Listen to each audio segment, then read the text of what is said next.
Olpad police station ખાતે શાંતિ સમિતિની બેઠક યોજાઈ।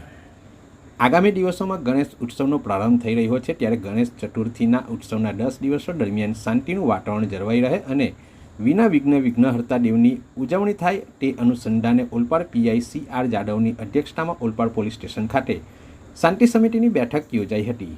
ઓલપાડ ખાતે મળેલી શાંતિ સમિતિની બેઠકમાં ઓલપાડ વિસ્તારમાંથી વિવિધ ગણેશ મંડળના આયોજકો હાજર રહ્યા હતા। આ બેઠકમાં ઓલપાડ પીઆઈ CR જાદવે જણાવ્યું હતું કે આ ઉત્સવ પ્રસંગે તાલુકામાં કોઈ અનિચ્છનીય બનાવ ન બને અને ભાઈચારો જળવાઈ રહે તે માટે એકબીજાને સાથ સહકાર આપી શાંતિનું વાતાવરણ જાળવવા અપીલ કરી હતી।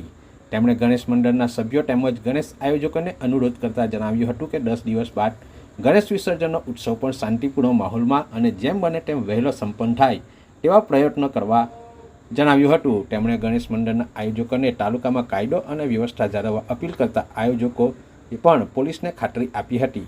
આ બેઠકમાં ઓલપાડ સરપંચ રુચિકાબેન પટેલ, ઉપસરપંચ આનંદભાઈ કહાર, ઓલપાડ PSI PP ચાવડા સહિત હિન્દુ મુસ્લિમ સમાજના આગેવાનો તેમજ ઓલપાડ પોલીસ સ્ટેશનનો સ્ટાફ ઉપસ્થિત રહ્યા હતા।